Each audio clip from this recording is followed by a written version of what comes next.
jangan biarkan syaitan masuk kayak kosong-kosong. Sudah, ya, terima kasih. Mungkin yang di belakang boleh maju, biar malaikat baginya enak. Assalamualaikum warahmatullahi wabarakatuh. Alhamdulillah ala hadhihi ni'mah walhamdulillah ala kulli ni'mah.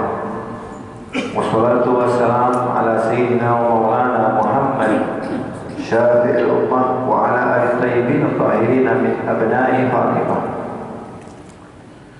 Bismillahi masyaallah la yasuqul khair illallah. Bismillahi masyaallah la yasriqus su'a illallah. Bismillahi masyaallah ma kana min ni'matin fa min Allah. Bismillahi masyaallah la haula wa la quwwata illa billah. Ikuti setelah saya. Astaghfirullahaladzim. Semua. Alladzi la ilaha illa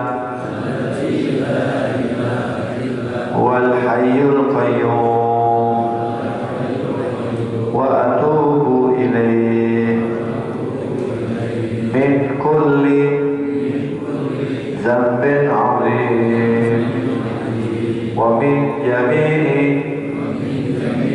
ma'asi wal khotoya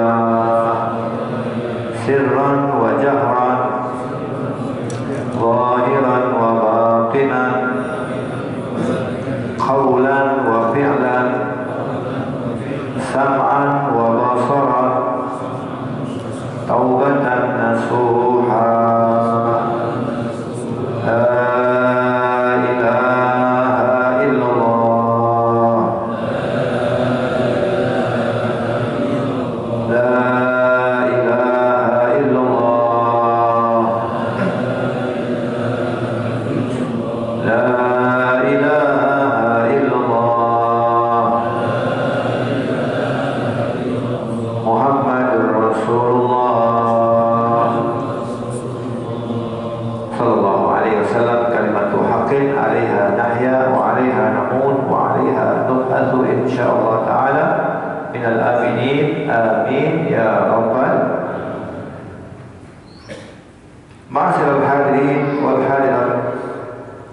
Muslimin, muslimat, bapak-bapak, ibu-ibu, adik-adik semua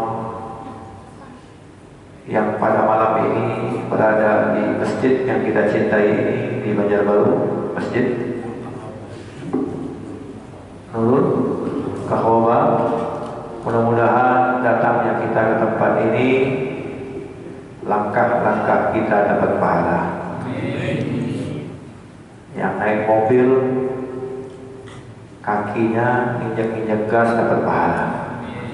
Yang naik motor, tangannya insya Allah tegas-tegas dapat pahala, dan tidak akan disia-siakan oleh Allah Subhanahu wa Ta'ala.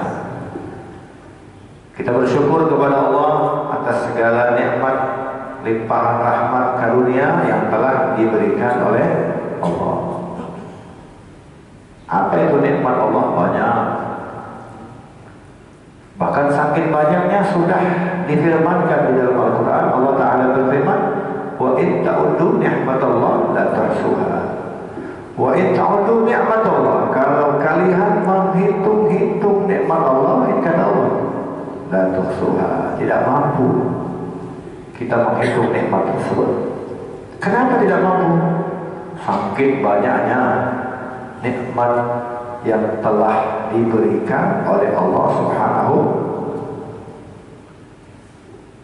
Dari semua nikmat yang telah diberikan oleh Allah Subhanahu wa Ta'ala kepada kita semua ini, ada satu nikmat al-azimah, nikmat teragung, nikmat terbesar dari semua nikmat yang ada, adalah nikmat dijadikan sebagai umat Nabi Muhammad SAW.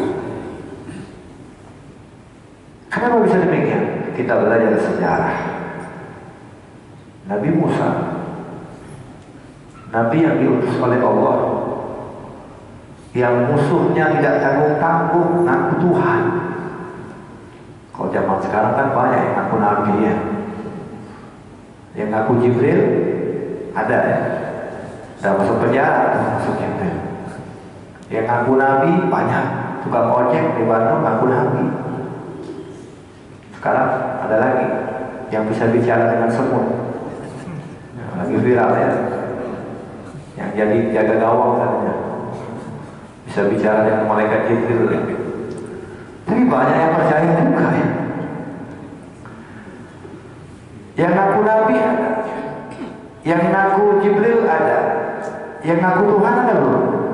Belum ada. Nabi Musa berjumpa dengan seorang raja yang zalim, yang dikenal dengan nama Firaun, ya, yang begitu hebat dakwahnya Nabi Musa menghadapi raja, punya kekuatan, punya segala-galanya,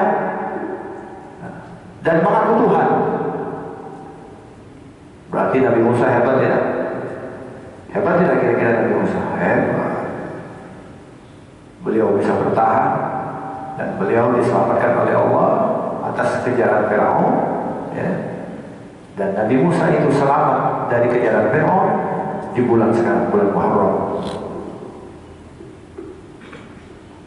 Tapi ketika Nabi Musa pernah membaca di dalam lauh ada tulisan di dinding batu, beliau menemukan keindahan, kelebihan satu umat. Ini kita dapatkan dalam kitab Syarhul Ummah Al-Muhammadiyah karangan Profesor Dr. Al-Muhaddis Abu Yasin Muhammad bin Ali bin Abbas Al-Maliki. Itu keterangan-keterangan tentang kelebihan satu umat. Di antaranya Nabi Musa membaca ada satu umat, jika dia hendak berniat baik, belum sempat dilakukan niat tersebut, sudah dapat pahala. Kalau dia beramal, amalnya belum tentu dapat pahala. Ya. Tapi kalau dia niat baik, belum sempat dia melakukan, sudah dapat pahala duluan. Wah, kata Nabi Musa ini hebat umatnya. Jika dia berniat tidak baik, contoh, pulang dari sini mau nyolong sandal misalnya, dia tinggal baik. Ini umat tidak langsung diberikan dosa, bahkan dibela oleh sahibul yamin, malaikat yang kanan mengatakan kepada malaikat yang kiri, la taktub awal, jangan tulis dulu. Sahibul yamin, malaikat yang kanan memanggil malaikat-malaikat yang lain untuk membaca doa, untuk membaca istighfar agar umat ini tidak jadi bermaksiat. Karena Nabi Musa ini umat hebat benar. Kalau umatku niat jahat belum sempat dilakukan, sudah dapat dosa. Niat baik kalau tidak dilakukan, tidak dapat pahala. Maka Nabi Musa mengatakan, ya Allah, jadikan ini menjadi umatku. Apa kata Allah? La ya Musa, tidak. Ini bukan untuk engkau. Ini kalau saya jelaskan hampir dulu nih kelebihannya nih. Kita ambil satu ya. Sampai Nabi Musa melihat ini, kelebihannya ini, kelebihan ini, endingnya apa? Endingnya Nabi Musa mengangkat tangan, ya Allah, kalau begitu jadikan aku menjadi umatnya. Umat siapa? Umat Nabi Muhammad SAW. Bagaimana tidak kita bersyukur kepada Allah? Nabi Musa mengangkat kedua tangan meminta kepada Allah jadi umat Nabi Muhammad. Loh, biar seberataan lahir langsung jadi umat Nabi Muhammad. Tanpa kita minta kepada Allah, langsung dapat stempel umat Nabi Muhammad. Sementara umat-umat terdahulu dipersulit oleh Allah di dalam segala aspek. Bani Israel kalau bertaubat, taubatnya susah. Sampai dikatakan fatubu ila barikum faqtulu anfusakum. Ini berlaku untuk Bani Israel. Allah katakan kepada semua Bani Israel, hai kaum Bani Israel, jika kalian hendak bertaubat atas segala kesalahan yang pernah kalian perbuat, diajarin oleh Allah cara taubatnya, bunuhlah diri kalian, baru dosanya diampuni oleh Allah Subhanahu wa taala. Faqtulu, perintah dari Allah. Fatubu ila barikum faqtulu anfusakum. Jika engkau hendak bertobat kepadaku, kata Allah, bunuhlah diri. Maka ini hanya berlaku untuk Bani Israel dan tidak berlaku untuk umat Nabi Muhammad sallallahu alaihi Jadi kalau ada ajaran yang datang ke Banjarbaru yang mengatakan boleh bunuh diri, awas, itu bukan ajaran Nabi Muhammad. Ini hanya berlaku untuk umat Bani Israel yang memang dipersulit oleh Allah di dalam segala aspek. Umat Bani Israel, umat-umat terdahulu, terutama Bani Israel, kalau mereka terkena najis, menempel entah itu di baju ataupun di tangan, maka cara mensucikannya harus diseset dengan pisau, baru hilang najis tersebut. Kalau terkena di baju, bajunya digunting, baru najisnya hilang. Umat Nabi Muhammad karena najis, cukup siram dengan air, hilang najisnya. Pertanyaannya, mudah apa sulit? Mana jawabannya? Mudah apa sulit? Mudah, tidak segala. Umat terdahulu ketika mereka hendak ibadah sama Allah, nggak boleh di tempat sembarangan. Makanya umat-umat terdahulu mereka hanya punya tempat khusus untuk beribadah, dibangun tempat khusus untuk sholat. Nggak boleh di rumah, tempatnya sholatnya harus di situ. Kalau nggak di situ nggak sah. Umat Nabi Muhammad di lapangan bola boleh nggak sholat? Boleh. Di kantor boleh nggak sholat? Di kamar boleh nggak sholat? Asal bersih boleh. Ini semuanya dimudahkan oleh Allah. Berjalan waktu yang panjang, amal ibadah semuanya dimudahkan oleh Allah. Kenapa kita semua dipermudah di dalam segala hal, baik urusan taubat, urusan ibadah, bahkan bapak datang ke sini, ibu-ibu datang ke sini, cari pahalanya gampang, jalan kaki. Kalau mau tanya ke parkir, usahakan muter dulu. Kenapa Beb? Langkahnya dapat pahala. Ini hanya berlaku untuk kita umat Nabi Muhammad. Makanya dulu ada satu cerita sahabat Nabi, Masya Allah, sahabat Nabi, rumahnya jauh dari masjid Pak ya, rumahnya jauh dari masjid. Jadi kalau dia datang ke masjid mau berjamaah sama Nabi itu perlu proses perjuangan. Kalau terlambat aja sampai berlari supaya gak ketinggalan. Sebab sahabat Nabi ketinggalan satu rakaat, aib bagi mereka. Karena Assalamualaikum, dilihat ada yang berdiri, aib itu bagi mereka. Kalau kita biasa-biasa aja ya, ketinggalan satu rakaat dulu.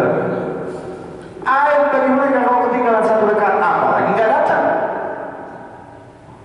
Pantang bagi mereka itu kalau tidak sholat berjamaah. Maka sahabat ini yang rumahnya jauh dari masjid, dia berbicara, berkomunikasi dengan istrinya, mengatakan, wah istriku, aku sudah penat, umur udah nambah, ya. Asal ke masjid, kadang-kadang harus lari-lari, jalan cepat sambil lari. Gimana kalau kita jual aja rumah ini? Kita cari rumah-rumah dekat masjid. Tujuannya apa? Biar dekat dengan masjid, maksudnya begitu.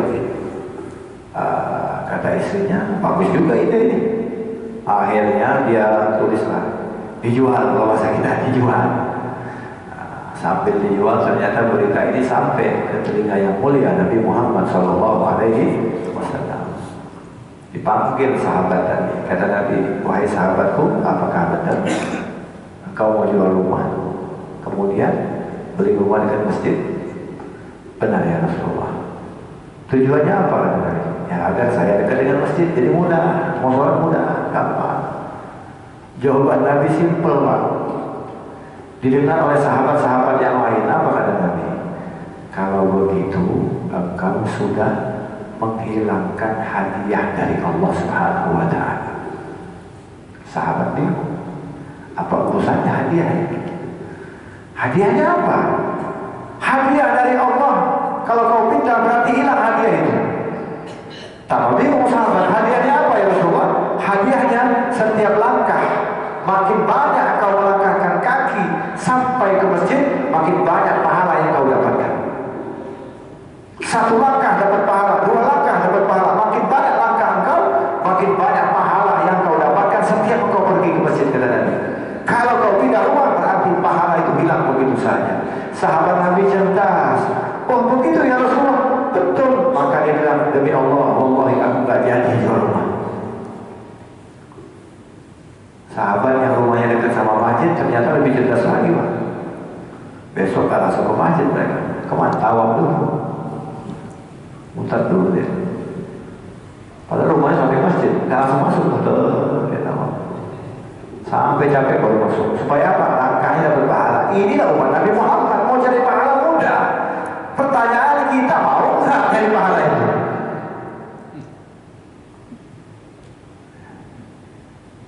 Saking cerdas sahabat, tawaf dulu. Maka saya sarankan yang rumahnya dekat masjid mulai besok tawaf dulu. Dan gimana kalau pakai motor? Jangan langsung masuk, muter aja dulu. Makin lama makin dapat pahala. Ya. Inilah keadaan mereka. Maka sahabat Nabi itu, Pak, ya, itu kalau udah urusan apa yang dikatakan oleh Nabi, subhanallah, langsung mereka terima, ya, luar biasa. Maka pada malam ini kita bersyukur kepada Allah Subhanahu wa taala. Allah berikan hidayah, Allah berikan taufik sehingga kita berada di tempat ini, di masjid ini, melaksanakan kewajiban kita sholat maghrib berjamaah, kemudian sebelum menanti daripada sholat isya berjamaah diisi dengan acara majelis ilmu. Alangkah beruntungnya kita pada malam ini. Kenapa? Karena sekolah kunus ma'bainal maghrib wal isya. Simpanan mutiara Allah letakkan antara maghrib dengan isya. Siapa yang menjaganya, dia berhak mendapatkan mutiara langsung dari Allah Subhanahu wa taala.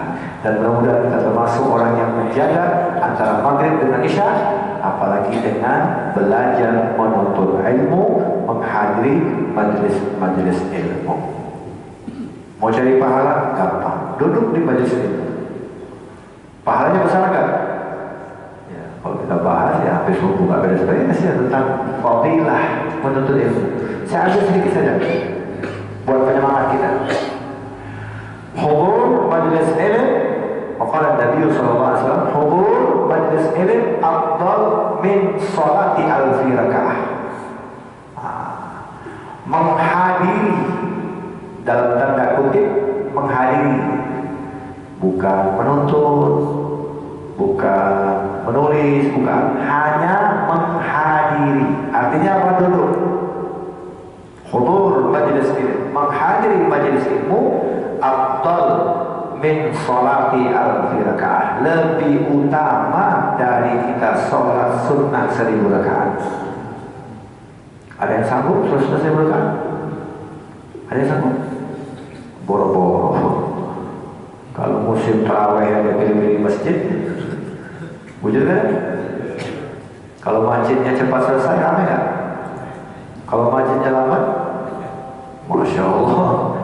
Ini realita. Coba bikin sholat tarawih di sini paling cepat selesai, pasti ramai. Bahkan imamnya dipuji, itu baru imam. Kenapa? Mikirin nasib makmum. Yang sholatnya lama, wah dibully imamnya. Imamnya itu egois itu di sana itu. Mentang-mentang sholatnya bagus, dia yang nikmat, kita belakang ngantuk. Ngomongnya begitu lagi. Inna lillahi wa inna ilaihi. Ini keadaan kita. Makanya hudur majelis ilmu, menghadiri majelis ilmu lebih utama dari sholat sunnah 1000 rakaat. Bukan saya ngomong, tapi Nabi Muhammad sallallahu alaihi. Kenapa? Ketika kita duduk di majelis ilmu, paham nggak paham, siap nggak siap, ya, ngantuk, biasanya begitu ya. Orang kalau duduk di majelis ilmu biasanya ngantuk. Yang paling laris itu di majelis ilmu tiang. Kenapa bisa nyender ya? Apalagi kalau udah berumur ya. Atau lagi yang di belakang, kenapa? Kakinya bisa selonjoran. Memang ngantuk Pak. Orang kalau duduk di majelis ilmu di mana-mana pasti ngantuk. Gak ada yang gak ngantuk. Kenapa? Tegang, urusan tegang ini. Kalau nggak ada nggak paham, kalau nggak ada nanti malu, betul kan? Beban. Jadi kalau ngantuk wajar. Majelis ilmu ini adalah Allah min riyadil jannah, taman-taman surga. Yang namanya taman itu biasanya walaupun musim panas, kalau kita berada di taman sejuk tidak? Sejuk. Orang kalau di taman disiapkan bangku, ya kan? Anginnya sepoi-sepoi, kan begitu ya, namanya taman. Bawaannya pasti ngantuk. Kalau kita duduk di taman, apalagi lagi asik duduk, tiba-tiba ada angin sepoi-sepoi, itu ngantuk. Kasih bantal pasti tidur. Ini taman surga, jadi kalau ngantuk wajar. Ya, jadi kalau ada yang mau tidur silakan, nggak apa-apa. Paling malu di kamera. Bawanya ngantuk nggak apa-apa. Ya, yang nggak ngantuk biasanya itu mikirin hutang biasanya. Ya, habis mau ngomong apa biarin lah, saya lagi mikir gimana cara bayar hutang. Gitu. Pada intinya, orang yang menghadiri majelis ilmu adalah orang yang sangat beruntung. Karena menghadiri majelis ilmu akan menambah. Apa tambahannya? Semangat. Untuk apa? Untuk memperbaiki keadaan kita. Yang mungkin tadinya lemes, jadi rajin. Malas jadi rajin, lemes jadi kuat. Ya kan begitu. Nah, makanya datangin Pak majelis ilmu, jangan nunggu diundang, cari. Umur kita udah nambah terus. Umat Nabi Muhammad mau cari pahala gampang. Duduk majelis ilmu pahalanya sama dengan 1000 rakaat sudah. Kalau umat terdahulu mereka umurnya panjang-panjang, umat Nabi Muhammad pendek umurnya, nggak ada yang panjang, betul kan? Ya. Kalau 50 tahun ke atas itu biasanya 60 tahun itu biasanya dipanggilnya kakek-kakek atau bapak-bapak. 60 kakek-kakek kan. Misalnya ada orang umurnya 60 tahun nih, jalan pakai tongkat, goyang-goyang jalannya. Ya, jalannya goyang-goyang. Kita lihat, oh, ada aki-aki tuh lewat. Kita panggil, hei anak muda, mau kemana? Ini butuh aki-aki. Anak muda, siapa ya? Kan begitu dia cari. Panggil lagi, anak muda yang pakai tongkat. Kira-kira tuh aki marah nggak gitu? Marah kan? Dia belok tongkat, kurang ajar kamu. Aku orang tua, aku berarti udah tua ya. Ngaku dia udah tua karena umurnya udah tua. Berarti umat Nabi Muhammad ada anak muda, ada orang tua. Umat Bani Israel, umat terdahulu, kaum Nabi Musa, kaum Nabi Isa, nggak ada anak muda, anak tua nggak ada. Umur mereka ada yang 300 tahun, ada yang 400 tahun, ada yang 500 tahun, tetap dia dipanggil ya udah, wahai anak muda. Jadi umurnya 200 tahun, berapa umur kamu? 300 tahun, biasa aja. Umat Nabi Muhammad di atas 50 udah siap-siap. Jangan sombong-sombong ya. 60 udah persiapan, udah yang bikin yang lainnya. Ya. Artinya harus udah siap mati. Saya tanya semua yang hadir, udah siap mati belum? Gak boleh jawab ya. Saya ulang. Yang hadir malam ini udah siap mati belum? Ada yang siap? Kalau ada saya WhatsApp malaikat Israel. Gak usahkan kita Pak, saya juga kalau ditanya siap mati belum. Semua kita, gak usahkan kita yang hidupnya normal. Ini orang yang hidupnya setengah mati, saudara kita yang hidupnya setengah mati, siapa mereka? Ada saudara kita yang hidupnya setengah mati. Yang mana? Yang tidurnya di bawah kolong jembatan. Kalau kita normal Pak, tidur di atas kasur pakai bantal, belum lah, masih nyaman, masih enak. Ini yang tidur di bawah kolong jembatan, beralaskan kardus, kena nyamuk, lagi enak-enak tidur, datang Pemda Satpol PP, lari dia berkaca, takut ditangkap, betul nggak? Ketika lagi tidur enak, ada Satpol PP, bubar tuh mereka, ambil kardus, ambil kantong, lari mereka. Ketika mereka hendak lari menyelamatkan diri dari Satpol PP, kita panggil, mau kemana? Itu ada Satpol PP, sebentar. Kamu dalam kondisi kayak gini, mau nggak mati sekarang? Masih nggak mau ya? Betul lagi kira-kira. Dalam kondisi hidup setengah mati kayak gitu, dikejar sama Satpol PP, ditawarin mati, mau nggak mati sekarang? Nggak mau, dia takut. Apalagi kita hidup normal. Artinya kematian itu menyeramkan bagi orang-orang yang tidak paham tentang alam selanjutnya. Tapi bagaimana dengan mereka orang-orang yang ahli ibadah? Kematian itu adalah penantian yang sangat indah. Kenapa? Ingin cepat-cepat berjumpa dengan Allah dan berjumpa dengan Nabi Muhammad SAW. Kita lihat sejarah Sayyidina Bilal. Ya. Kata keluarganya, apa namanya? Alangkah sedihnya, apa jawaban Bilal waktu nazar? Wa farhata, alangkah bahagianya. Orang mau mati ngomong bahagia. Keluarganya bilang alangkah sedihnya Bilal sudah nazar dan mau meninggal dunia. Langsung dia jawab, wa farhata, alangkah bahagianya, alangkah senangnya. besok aku akan berjumpa dengan Nabi Muhammad dan para sahabat yang lain. Kematian yang dinantikan oleh mereka.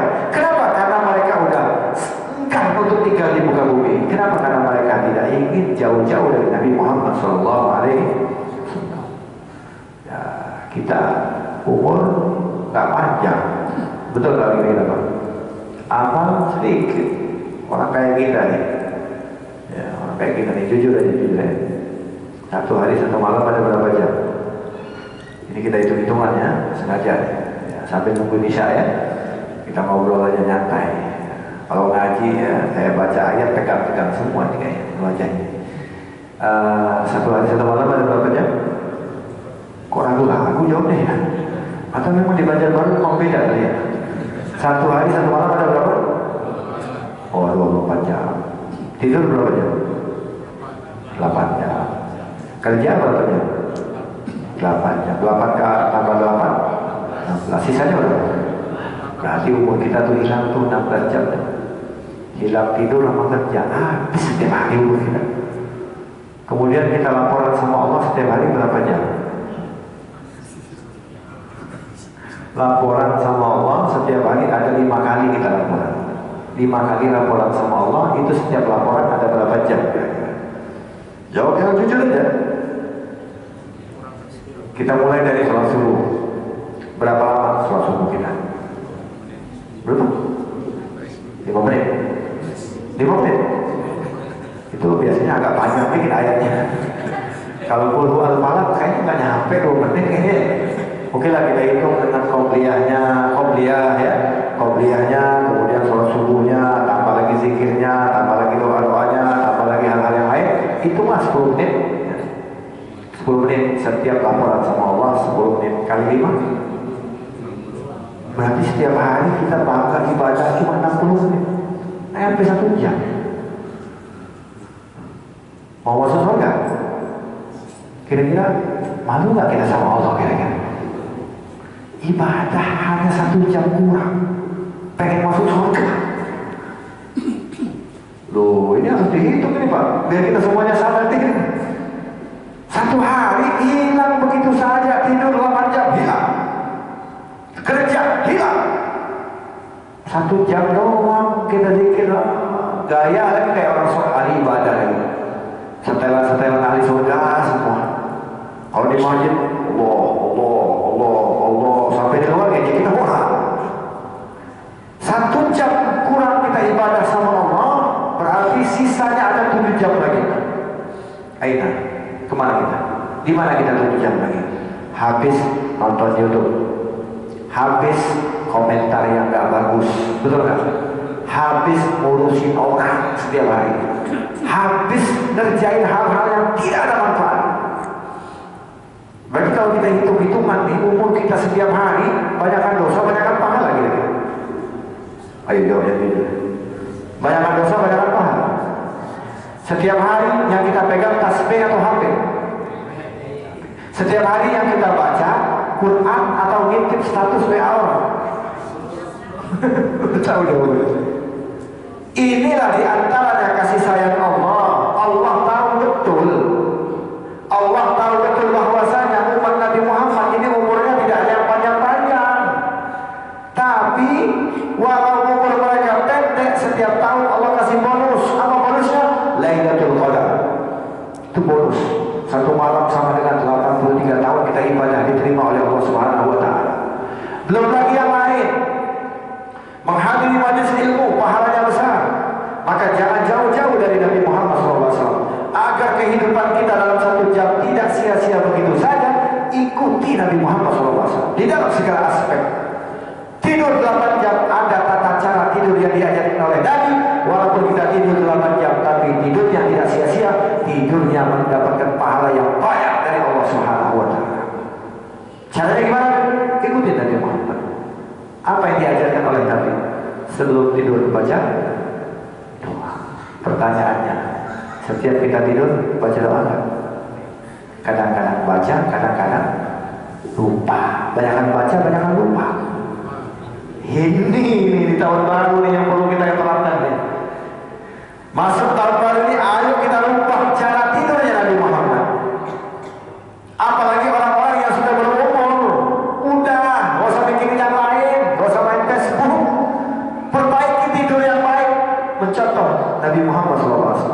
Jadi itu satu sunnah Pak. Satu sunnah itu pahalanya 70. Berapa? 70. Kita hitung-hitungan ya. Kalau mau tidur itu ada tata cara sunnah Nabi yang diajarkan sama Nabi dapat pahala. Apa diantaranya? Sebelum tidur usahakan wudu, dapat satu sunnah. Dan wudunya jangan dilap, ya. Saya sarankan kalau kita habis wudu jangan dilap. Biarkan netes ini. Sebab apa? Tetesan air wudu akan menggugurkan dosa-dosa pada anggota tubuh kita. Kalau dia keluar dari tangan, maka dosa anggota tangan dihapus, diampuni oleh Allah.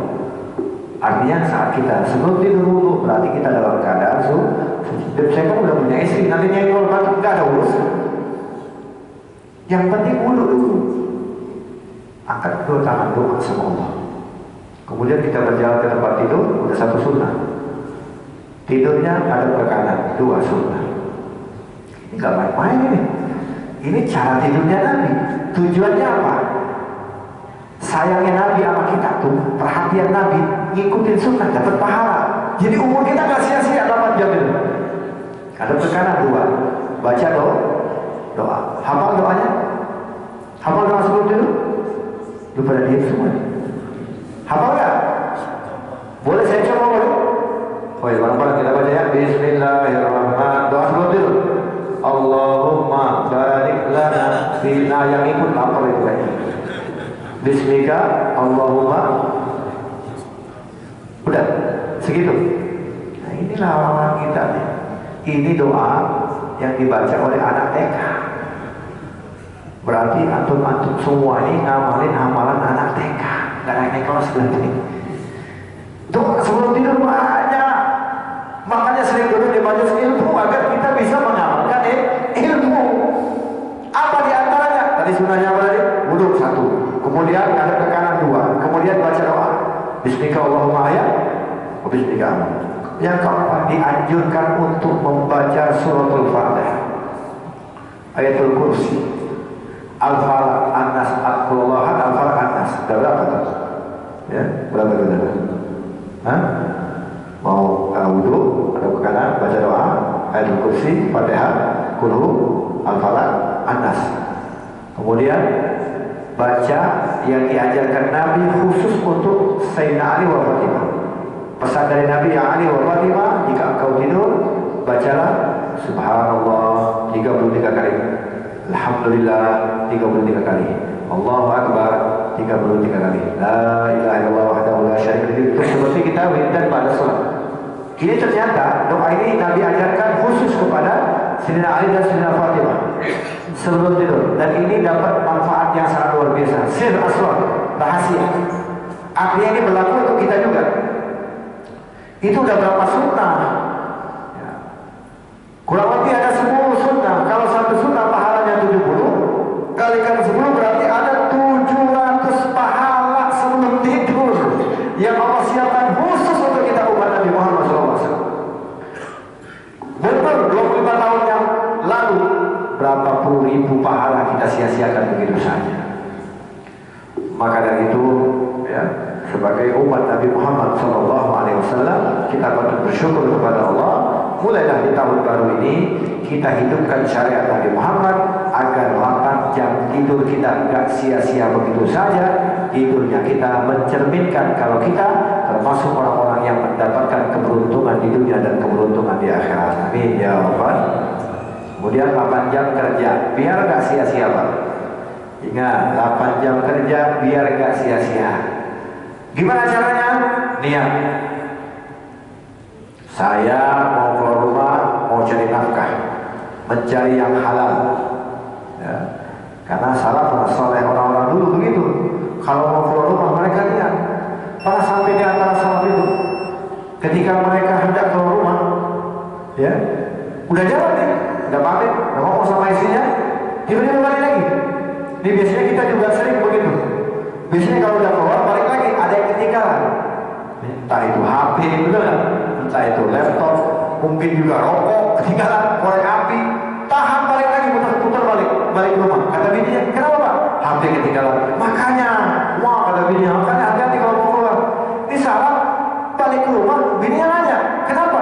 Ada yang ketinggalan? Iya ada yang ketinggalan. Apa yang ketinggalan? niat. Masya Allah, niat. Jadi dia masuk rumah dikunci dulu, baru dia lihat saya keluar rumah dengan niat begitu. Karena niatul mukmin khairun min amali. Niatnya orang mukmin itu lebih baik daripada amalnya. Nah, ini kembali kepada kelebihan kita umat Nabi Muhammad SAW. Ibadah ada dua. Ibadah yang kita lakukan ada dua. Ada yang diterima, ada yang ditolak. Tapi kalau niat, man hamma bi hasanatin falam ya'malha kutiba lahu hasanatan kamilah. Siapa orang yang punya niat baik, falam ya'malha, tapi dia tidak mampu untuk melaksanakan niat tersebut, kata Allah, kutiba lahu hasanatan kamilah, akan dicatat mendapatkan pahala sempurna di hadapan Allah Subhanahu wa taala. Jadi banyak-banyak niat, Pak. Karena diceritakan ada satu hamba itu ketika nanti di hari kiamat dia pegang kitab. Bukan kitab. Kalau pegang kitab. Semua kata Allah, ikra kitab, baca. Buka buku ini, dia buka. Kira-kira orang fiat sabrata nih. Kitab buku kesehariannya kira-kira banyakkan pahala yang hapus ya. Makanya yang salah-salahnya deret hapus ya. Hapus dengan apa? Dengan istighfar. Hapus dengan apa? Dengan taubatan nasuha. Nanti kita akan bahas satu kitab kita itu.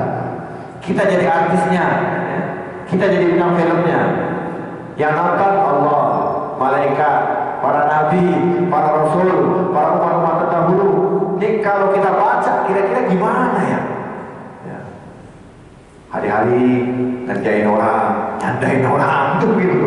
Banyak sekali dosa-dosa. Makanya Imam Haddad ngajarin satu doa, ya alima sirri minna la tahtikri sidrana wa afina wa afuana wa kullana. Ada di dalam Ratibul Haddad. Makanya baca Ratib. Agar apa? Agar nanti di hari kiamat Allah tutup kita punya aib. Ini hamba ini ketika dia baca buku tadi, jadi ada pahala haji mabrur. Yang berangkat haji belum tentu mabrur. Ada pahala umrah mabrur. Ada pahala. Sampai pemuda ini bilang, ya Allah, mungkin ini salah bukan buku saya. Karena waktu saya hidup saya belum pernah haji, saya belum pernah umrah, saya belum pernah ini. Sadaqallahul azim. Allah Maha benar. Allah tidak pernah salah. Diputarkan filmnya, ditonton semuanya. Hei hambaku, tanggal sekian, jam sekian, tempatnya sekian. Itu kita jadi artisnya tuh Allah tontonkan. Dulu kau ingat, kau pernah punya niat. Ya Allah, kalau nanti aku dapat rezeki, aku ingin berangkat haji, aku ingin berangkat umrah, aku ingin itu. Semua niat baikmu tidak aku sampaikan, kata Allah. Tapi hari ini aku akan berikan haji mabrur. Semua ibadah yang kau niatkan dulu semuanya aku terima pada hari ini. Itu diantara kasih sayang Allah Subhanahu wa taala. Khusus untuk kita umat Nabi Muhammad sallallahu alaihi wasallam.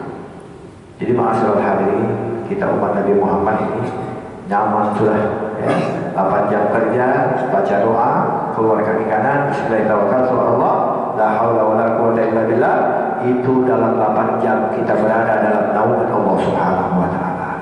Walaupun kita nanti saat itu wafat, meninggalnya dalam keadaan syahid. Kenapa? Karena sepenuhnya kita berserah diri kepada Allah Subhanahu wa taala.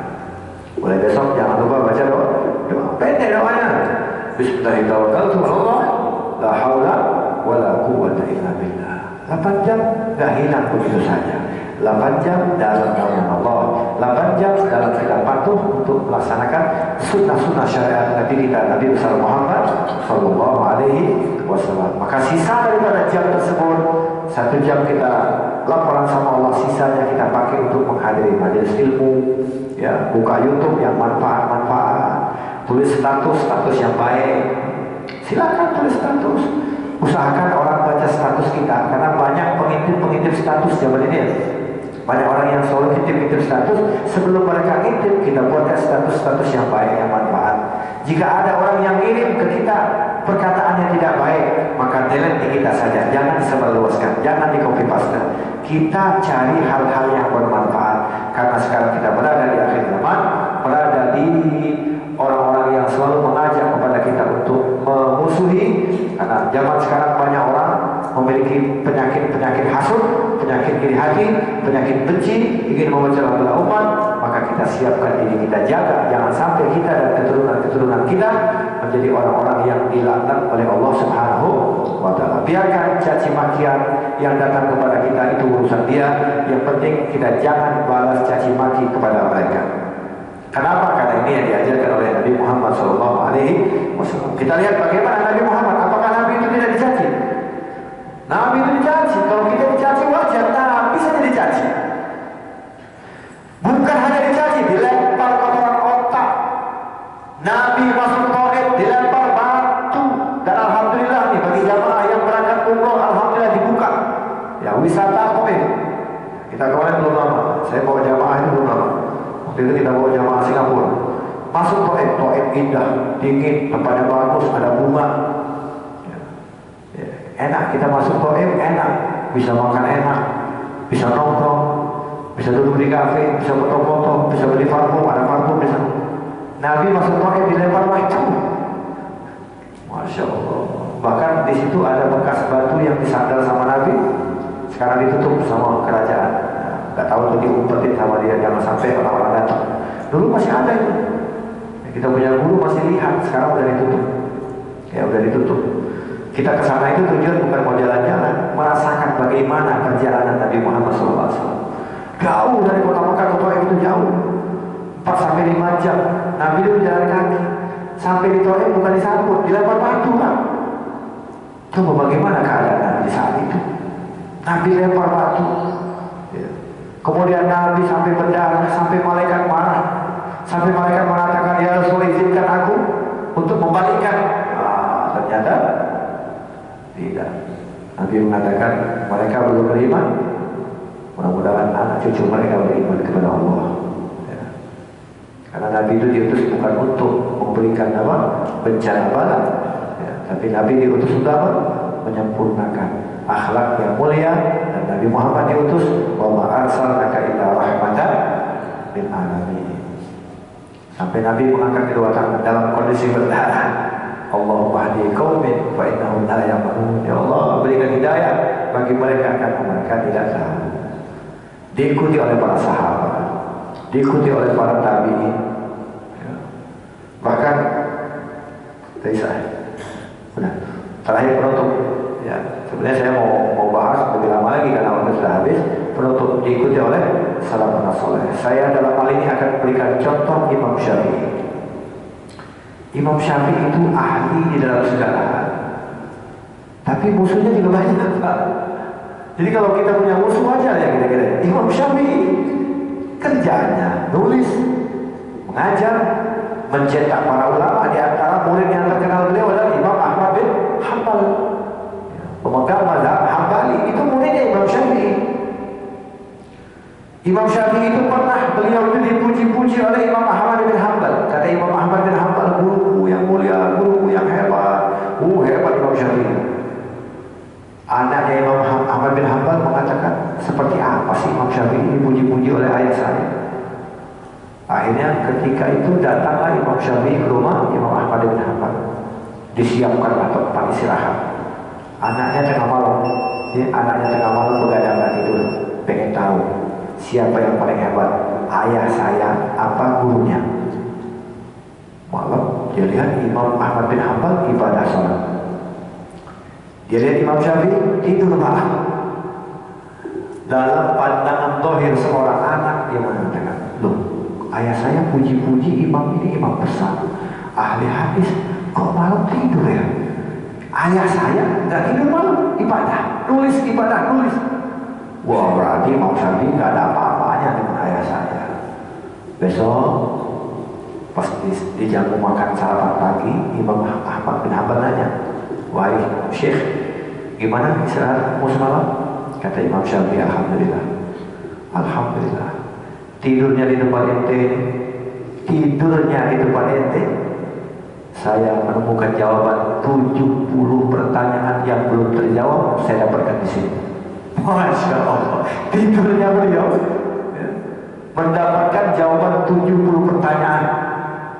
Sampai anaknya Imam Ahmad bin Hanbal, ya Allah, tidurnya seorang ulama seperti itu. Di dunia kita nampak masalah setiap hari. Begitu kan? Soal imam dibenci, banyak yang benci sama dia. Apa di antaranya? Ada orang yang benci sama Imam Syafi'i. Ini orang kalau udah punya sifat hasad kayak iblis, beribu macam cara direkayasa agar betul-betul orang itu celaka. Yang penting orang itu hina. Di antaranya dia ingin menghina Imam Syafi'i, membuli Imam Syafi'i. Akhirnya waktu itu Imam Syafi'i menjahit satu pakaian di tempat kedai penjahit. Diukur tangan jubahnya, ya kanan kiri, panjangnya diukur. Udah ditulis sama tukang jahit, ya akan dijanjikan berapa hari selesai.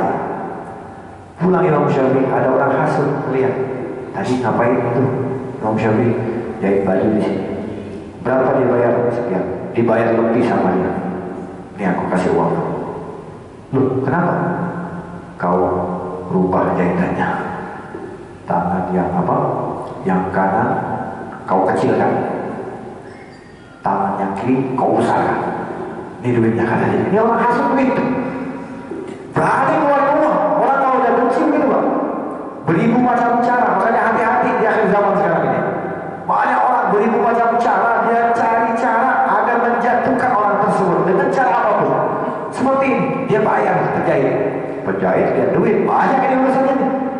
Udah, oke siap.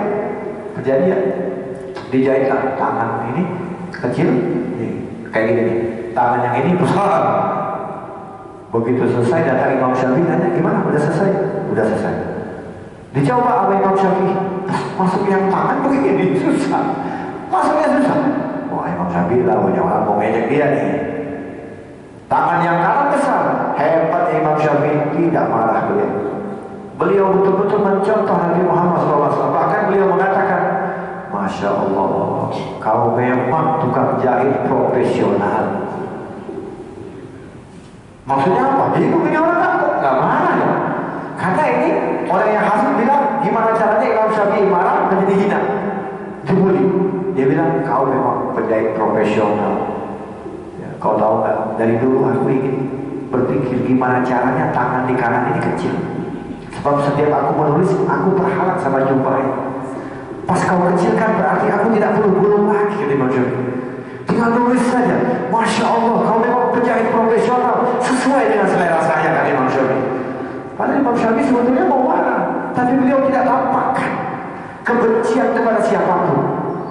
Itu namanya nasihat, nusuk dalam hati sebetulnya. Yang tangan kanan kau besarkan pun aku berterima kasih, kata Imam Syafi'i. Dari dulu aku kesulitan untuk bawa kitab. Alhamdulillah berkat kau besarkan kitabku bisa masuk di sini. Tinggal aku pegang saja, kata Imam Syafi'i. Akhirnya orang itu malu, bertobat, minta maaf sama Imam Syafi'i. Yang hasut semuanya minta maaf. Kenapa? Dengan akhlakul karimah yang dimiliki oleh Imam Syafi'i. Maka dari itu, ayo di tahun yang baru ini kita rubah, ya, rubah mindset keadaan kita rubah. Ya. Kita ikuti Nabi Muhammad, para salafun saleh, para imam kita aplikasikan kehidupan mereka dalam kehidupan kita. Insya Allah Allah berikan hidayah wa taufik, ya. Di antaranya kita perbaharui terus niat. Ingat, niat ini penting, ya. Satu niat kebaikan akan dibuka 70 pintu niat untuk mensupport daripada satu niat tersebut, sehingga kita berhak mendapatkan hidayah wa taufik daripada Allah Subhanahu wa ta'ala. Semoga Allah Ta'ala panjangkan umur kita, panjang umur dalam taat kepada Allah, panjang umur dalam taat kepada Rasulullah, dan kita berharap mudah-mudahan tidaklah kita keluar dari majelis ini segala dosa-dosa kita diampuni oleh Allah Subhanahu wa ta'ala. Allahumma ja'al jamana hadza jam'an marhuma wa tafarraqna min ba'di tafarruqan ma'suma. Kita berharap mudah-mudahan kita diwafatkan dalam keadaan husnul khatimah, meninggal dunia meninggalkan anak-anak yang soleh dan solehah, meninggal dunia meninggalkan keluarga-keluarga yang baik-baik, dan kita berharap mudah-mudahan nanti di hari kiamat kita dibangkitkan satu barisan dengan orang-orang yang baik-baik di bawah pimpinan manusia yang paling terbaik, Nabi Muhammad sallallahu alaihi wasallam. Rabbana atina fid dunya hasanah bil akhirati hasanah wa qina adzabannar wa qina adzabannar wa qina adzabannar wa adkhilna al jannata ma'al abrar ya aziz ya ghafar ya rabbal alamin.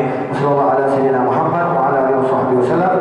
Subhana rabbika rabbil izzati amma yasifun wa salamun alal mursalin walhamdulillahi rabbil alamin. Bisa dari saya ucapkan selamat tahun baru. Ayo kita mulai dengan mengikuti dan menghidupkan sunnah-sunnah syariat Nabi Nabi kita Nabi Muhammad sallallahu alaihi wasallam. Wabillahi taufiq wal hidayah. Wal amru minkum jami'an.